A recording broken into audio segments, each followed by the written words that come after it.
Player of the match হয়ে জিততে পারছি সিরিজের ফার্স্ট ম্যাচ। কন্ডিশনটা বেশ ভালো উইকেট ছিল, batting friendly condition, plus due factor ছিল বলারদের জন্য কিছুটা চ্যালেঞ্জিং। আলহামদুলিল্লাহ আমরা সবাই মিলে ভালো একটা মানে কম টোটালে ফিনিশ করতে পারছি। স্পোর্টিং উইকেট আমার কাছে মানে খেলে মনে হলো যে সোফার বাংলাদেশের বেস্ট ব্যাটিং ট্র্যাক এটাই। তো একটু চ্যালেঞ্জিং ছিল, বাট এনজয় করছি ওভারঅল।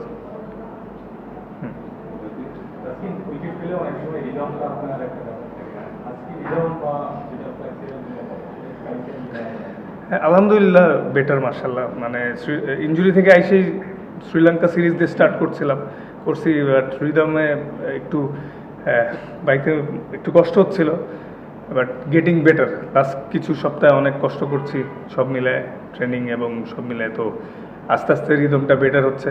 আমার মনে হয় still long way to go, আরও বেটার হবে ইনশাল্লাহ, আল্লাহ যদি সুস্থ রাখে। ওইটা নিয়েই কাজ করতেছি, মানে উইকেট পাওয়া। তো সেটা যেটা বললেন যে রিদমের বিষয়টা, এটাই প্রসেস ফলো করে যাচ্ছি যাতে সামনে আরও ভালো হইতে থাকে ইনশাল্লাহ।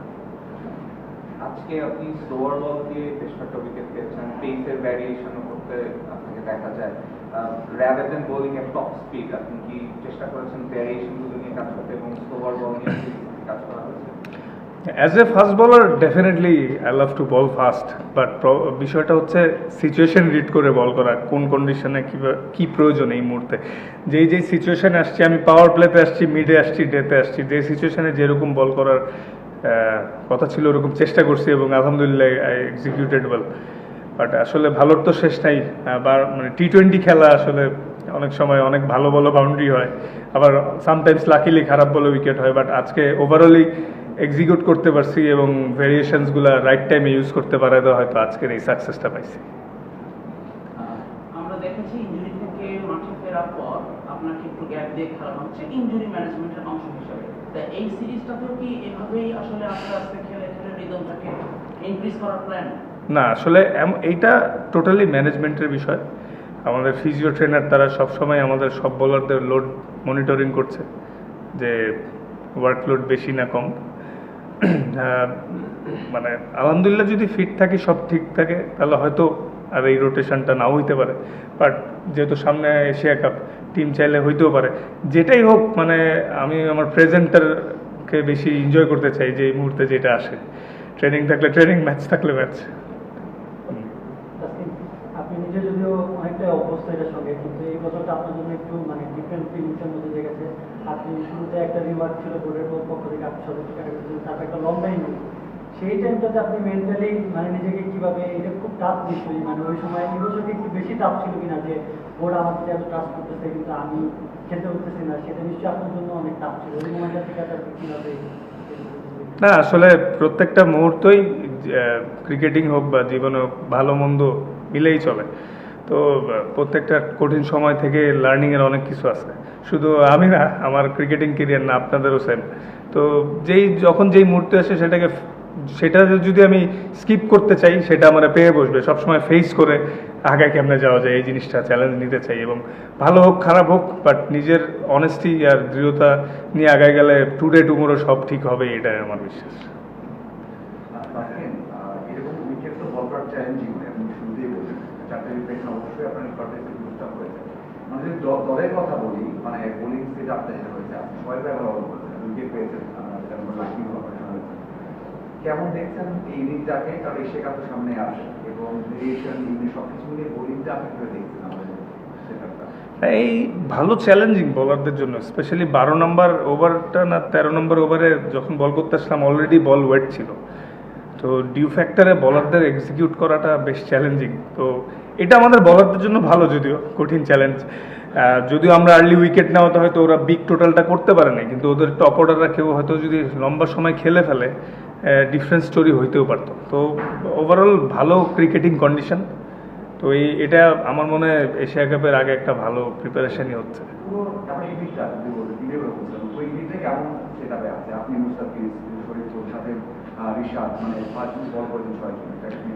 সবাই মাশাআল্লাহ ভালো করছে, হার্ডওয়ার্ক করতেছে, ইমপ্রুভ করার আর্জেন্সিটা সবার মধ্যে আছে।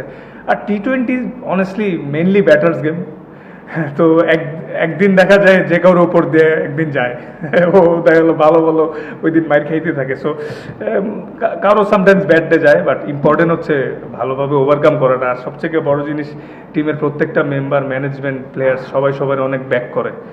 কারণ বুঝতে হবে যে আমাদের টিমটা মানে এমন একটা টিম, সবাই আসলে 19-20। সো এইখানে কম্প্যাক্ট থাকাটা, সবাই সবাই সাপোর্ট করাটাই অনেক জরুরি। লাস্ট কিছু মাস ধরে কিন্তু ইমপ্রুভ হইতেছে মার্শাল্লাহ। সো এইভাবে যদি আগাইতে থাকে ভালো কিছুই হবে ইনশাআল্লাহ।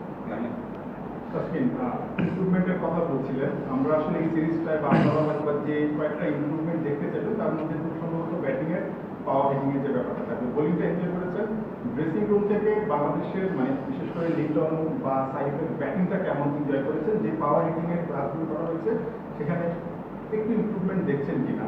আর সাইফের ব্যাটিংটা নিয়ে একটু আলাদা করে বা বোলিং নিয়ে পারফরমেন্স নিয়ে একটু আলাদা করে বলবেন। না মার্শাল্লাহ, সাইফের ভালো কন্ট্রিবিউশন ছিল, বোলিংও 2টা উইকেট নিয়েছে, ব্যাটিংও দারুণ ফিনিশ করছে।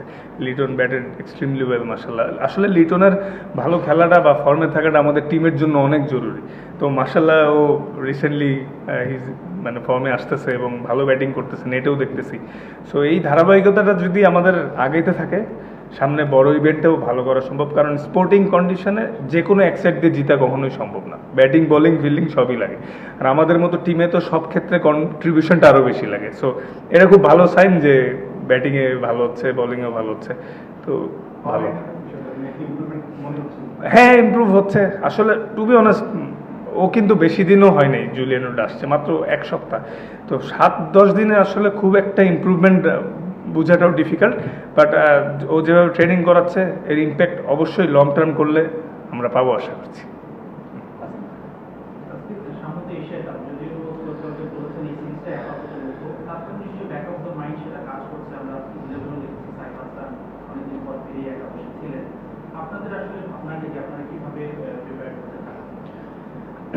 না আসলে প্রত্যেকটা ইন্টারন্যাশনাল ম্যাচে কিন্তু একটা প্রেশার থাকেই, অপোজিশন যাই হোক। আমরা কিন্তু লাস্ট ওয়ার্ল্ড কাপে ওদের সাথেই হারছিলাম, 23-এর ওয়ার্ল্ড কাপে। হ্যাঁ, তো মানে কোনো টিমই T20-তে আপনি মানে একটা ওভারে মোমেন্টাম চেঞ্জ হয়ে যে কোনো কিছু হতে পারে। তো এখানে কারোর সাথে কোনো লাইটলি নেওয়ার কিছু নাই। বিষয়টা হচ্ছে আমরা যেভাবে ক্রিকেট খেলতে যাচ্ছি, আমাদের সেই ইন্টেন্সিটিটা সবার জায়গা থেকে যে যার রোল, সেই রোলটা এক্সিকিউট কতটা করতে পারতেছে। এখন সবার রোল তো ডিফারেন্ট। এটা আসলে টিম মিটিংয়ে বা অ্যানালাইসিস করার সময় যখন আমরা সবাই কথা বলি, ওইখানে আমরা সবাই সবার ক্ষেত্রে অনেস্ট যে কে কতটুকু ইমপ্রুভ করতেছি, কার কই কাজ করা দরকার আরও বেশি। এভাবে করে সবাই কিন্তু আগায় যাচ্ছে, অনেক মেহনত করতেছে সবাই অফ দ্য ফিল্ডে। অনেস্টলি আশা করছি এই জিনিসগুলো ওভারকাম করে এই সিরিজ শেষ হয়ে সামনের সিরিজ যেটাই আসবে, সামনে অনেক খেলা। তো এশিয়া কাপের পরে আফগানিস্তান, ওয়েস্ট ইন্ডিজ, ওগুলা মানে যদি এই ধারাবাহিকতা থাকে অনেক ভালো কিছু হতে যাচ্ছে। না অনেস্টলি নর্মালি যখন আমরা বিপিএল খেলি শীতের সময় একটু ডিউ থাকে, ভালোই ডিউ থাকে। বাট গরমকালেও যে এত ডিউ থাকবে এটা এক্সপেক্ট করিনি। বাট এটা তো কন্ট্রোলে নাই, ওয়েদার তো কন্ট্রোলে নাই, তো এটাতে অ্যাডজাস্ট করতে হবে। ওদের সঙ্গে 2022 এবং 2024 সালের ওয়ার্ল্ড কাপে উভয় এবং আপনি জিতেছেন এবং কম্পিটিটিভ গেম খেলে কিন্তু আপনাদের প্রতিদ্বন্দ্বিতাপূর্ণ গেম খেলে জিততে হয়েছে। কিন্তু এখানে সেই রকম প্রতিদ্বন্দ্বিতা ছিল না। তারা কি লেট আসার কারণে কন্ডিশনটা বুঝতে পারে নাই, প্রতিপক্ষ সম্পর্কে ভালো ধারণা পায় নাই, এই কারণে এটা হতো না? আপনারা যে উদ্দেশ্যে তাদেরকে এনেছে এই দলটা খেলার জন্য সেটা পূরণ করতে না আসলে ওরা কিভাবে প্রিপারেশন নিছে এটা তো আমাদের কন্ট্রোলে নাই। বাট ওরা হয়তো 2 দিন আগে আসছে। কিন্তু এটাও সত্য যে আলহামদুলিল্লাহ আমরা বেটার ক্রিকেট খেলছি আজকে, ডমিনেটিং ক্রিকেট খেলে দিচ্ছি। আমাদের এটাই লক্ষ্য ছিল যে যে যার জায়গা থেকে যাতে ডমিনেট করে জেতার চেষ্টা করতে পারি। কোনো একটা প্লেয়ারও কেউ লাইটলি নেয় নেই কোনোভাবে, কারণ T20 খেলার ওদের ক্রিকেটিং বেসিকটা অনেক ভালো। ওরা আসলে ওদের লিমিটেশনের মধ্যে খুব ভালো ক্রিকেট খেলে। সো আমরা আলহামদুলিল্লাহ আমরা সবার জায়গা থেকে ভালো খেলার কারণে আজকে জিততে পারছি। আজকে কত রান আজকে তারা করতে হয়েছে? তো ড্রেসিং রুম থেকে এরকম কোনো পরিকল্পনা ছিল কি যে রানটা একটু মানে আগে চেঞ্জ করতে? আমরা তো দেখি যে আমরা একটু টিপ নিয়ে চেঞ্জ করতে চাই। তো এরকম কোনো প্ল্যান ছিল কিনা যে যত আগে খেলাটা টিপ করা যাবে? আসলে এমন প্ল্যান ছিল না, just merit of the ball খেলা। যখন প্ল্যান থাকে এটাই যে টপ অর্ডাররা যেই সেট হবে যাতে ফিনিশ করে আসে, এবং আলহামদুলিল্লাহ লিটন আজকে করে আসছে। আজকে দেখলাম যে সবগুলো ডিপার্টমেন্ট আসলে ইমপ্রুভমেন্টে আছে, বিশেষ করে বোলিং ফিটনেস অনেক ভালো করলেন, ব্যাটিংও ভালো করা হচ্ছে। সবগুলো ডিপার্টমেন্ট ফিল্ডিংও দেখেছি বেশ কিছু দুর্দান্ত কেয়ার দেখলাম। তো সব মিলিয়ে এই যে ইমপ্রুভাইজেশন হচ্ছে, এটার মূল আসলে সোর্সটা কি, বা এটা আসলে ইন্সপিরেশনের জায়গাটা কোনটা? যে আমাদের ডে বাই ডে ইমপ্রুভ করছে। একটা বিষয় হচ্ছে এই সিরিজটা কি আমরা আবার বাংলাদেশ ফাইনাল দেখতে পাবো? না, আসলে প্রত্যেকটা ম্যাচ প্রত্যেকটা সিরিজে জিতার লক্ষ্যেই খেলতে নামি। আর আমরা ইমপ্রুভমেন্টের চাহিদা যেটা, যে যেই জিনিসগুলো অতীতে মিস্টেক হয়েছে সেগুলো যাতে বারবার না রিপিট হয়, এই জন্য অফ দ্য ফিল্ডে হার্ড ট্রেনিং করছে সবাই, স্পেসিফিক জায়গা নিয়ে যার যে জায়গাটা ইমপ্রুভ করা দরকার ওইভাবে করে ট্রেনিং করছি লক্ষ্য নিয়ে। মানে গতানুগতিক ট্রেনিং করা দরকার সেটা না, যে যার জায়গা থেকে আলাদাভাবে। কোচরা অনেক হেল্প করতেছে, ম্যানেজমেন্ট প্লেয়ার সব সম্মিলিত হয়েই মানে সবার কষ্টের প্রতিফলন আস্তে আস্তে আসতেছে। তো আশা করি এই প্রসেসটা চললে সামনে ভালো কিছু। তাহলে ভাই কালকে প্র্যাকটিস থ্যাংক ইউ। জানানি